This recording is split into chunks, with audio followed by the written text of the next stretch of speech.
Shemot, chapter 10.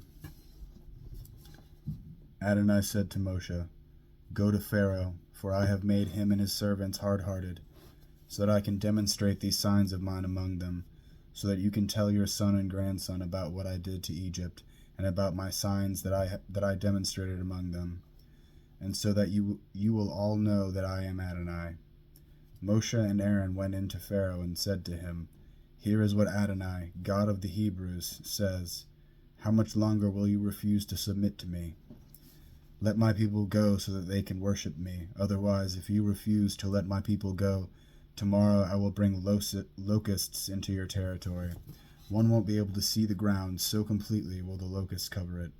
They will eat anything you still have that escaped the hail, including every tree you have growing in the field. They will fill all your houses and those of your servants and all the Egyptians. It will be like nothing your fathers or their fathers have ever seen since the day they were born until today." Then he turned his back and left. Pharaoh's servants said to him, "How much longer must this fellow be a snare for us? Let the people go and worship Adonai their God. Don't you understand yet that Egypt is being destroyed?" So Moshe and Aaron were brought to Pharaoh again, and he said to them, "Go worship Adonai your God. But who exactly is going?" Moshe answered, "We will go with our young and our old, our sons and our daughters, and we will go with our flocks and herds, for we must celebrate a feast to Adonai." Pharaoh said to them, "Adonai certainly will be with you if I ever let you go with your children. It's clear that you are up to no good.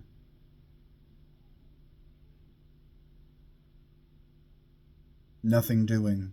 Just the men among you may go and worship Adonai. That's what you want, isn't it?" And they were driven out of Pharaoh's presence. Adonai said to Moshe, "Reach out your hand over the land of Egypt, so that locusts will invade the land and eat every plant that the hail has left."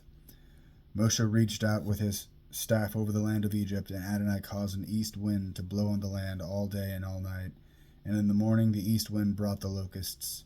The locust went up over all the land of Egypt and settled throughout Egypt's territory. It was an invasion more severe than there had ever been before or will ever be again. They completely covered the ground, so that the ground looked black. They ate every plant growing from the ground and all the fruit of the trees left by the hail.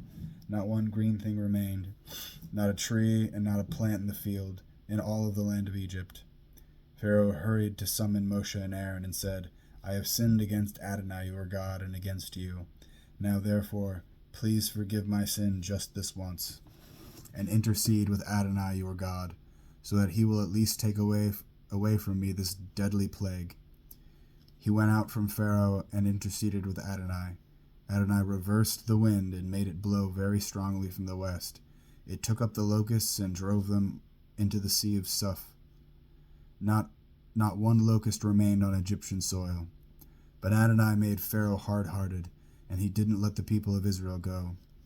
Adonai said to Moshe, "Reach out your hand toward the sky, and there will be darkness over the land of Egypt, darkness so thick it can be felt." Moshe reached out his hand toward the sky, and there was a thick darkness in the entire land of Egypt for 3 days. People couldn't see each other, and no one went anywhere for 3 days, but all the people of Israel had light in their homes. Pharaoh summoned Moshe and said, "Go worship Adonai, only leave your flocks and herds behind. Your children may go with you." Moshe answered, "You must also see to it that we have sacrifices and burnt offerings, so that we can sacrifice to Adonai our God. Our livestock will also go with us. Not a hoof will be left behind, because we must choose some of them to worship Adonai our God, and we don't know which ones we will need to worship Adonai until we get there." But Adonai made Pharaoh hard-hearted, and he would not let them go.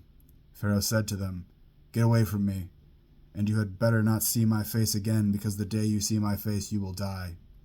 Moshe answered, "Well spoken. I will see your face no more."